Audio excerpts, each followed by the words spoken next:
Bienvenidos a esta segunda etapa de Pon tu macro en orden. Con nosotros Eric. Eric, ¿cómo estás? ¿Cómo estás, Gastón? Bueno, felicitaciones por haber llegado a esta segunda ronda. Gracias. Te cuento un poquito.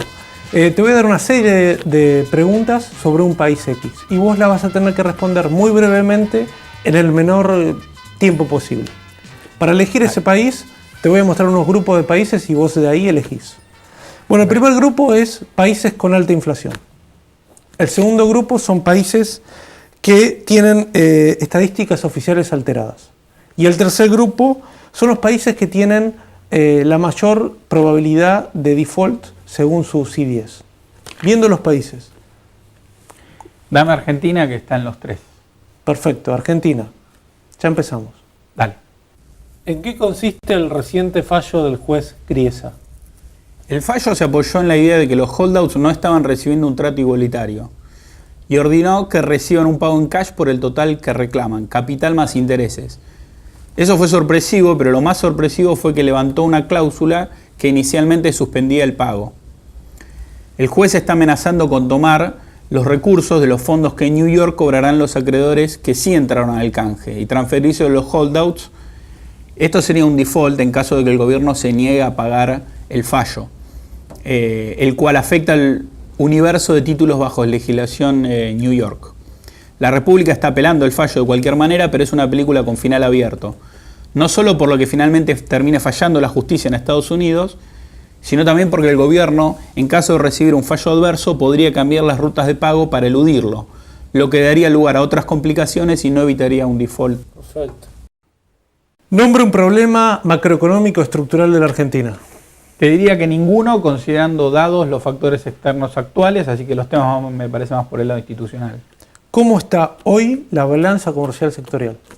Tenés unos 5.000 millones de dólares de déficit en energía, entre 10 y 15.000 millones de dólares de déficit en industria y un superávit entre 30 y 35.000 millones de dólares en agroalimentos y minería, con lo cual un poco el desafío es ver cómo hoy ese superávit en esos sectores te permite a vos sustituir importaciones y fomentar las exportaciones en energía y en industria. Ok. Nombre un problema de corto plazo de Argentina. Te diría la caída de la inversión de los últimos meses. Elige un indicador para responder una serie de preguntas respecto a la inflación. Tomemos el deflactor del PBI. ¿Cuál es la tasa de inflación respecto a ese? Este año va a estar en torno a 17% anual. ¿Cuál fue el promedio de esa tasa en los últimos 3 años? En torno a ese número también. Nombre 2 razones por las que hay inflación de 2 dígitos. Consideremos la política monetaria y fiscal, que es bastante expansiva nominalmente, y después eso en un entorno en donde las expectativas de inflación están bastante arraigadas ya y se han empezado a jugar un rol en la estructura de los contratos, en los salarios, en los alquileres, y entonces estamos hablando de una economía en donde la inflación está adquiriendo persistencia, digamos. ¿Cuántos tipos de cambio hay respecto al dólar y otras monedas? Inicialmente 4, el oficial, el informal, el contado con liqui y el dólar MEPO transferencia.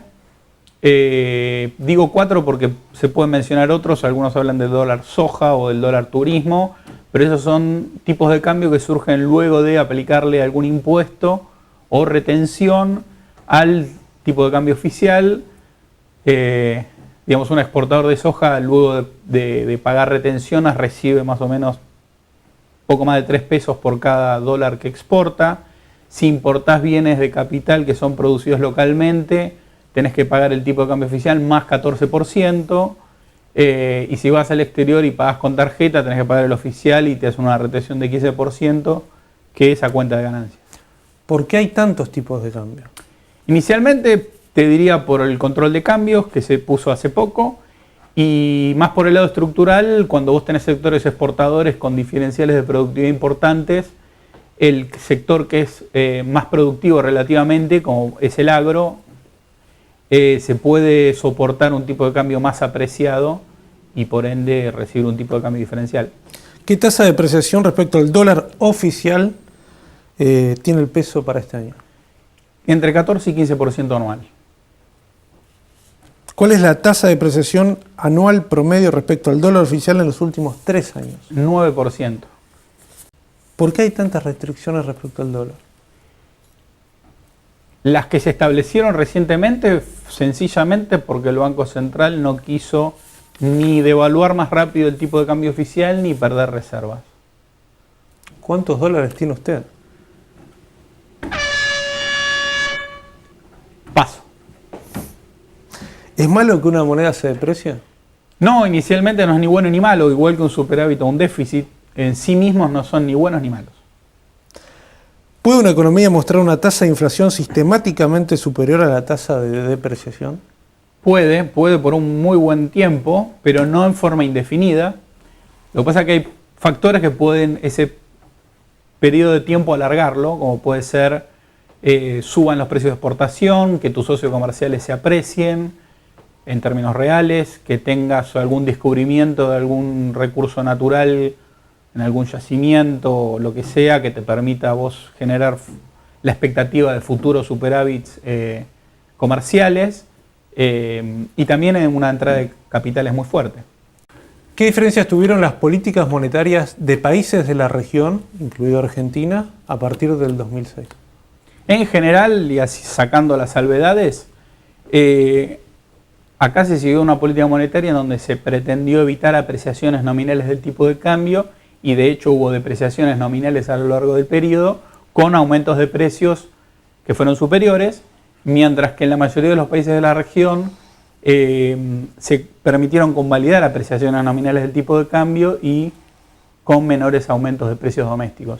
Si uno compara la evolución de los tipos de cambios reales entre esos países y Argentina, uno ve que los senderos de apreciación real fueron bastante similares.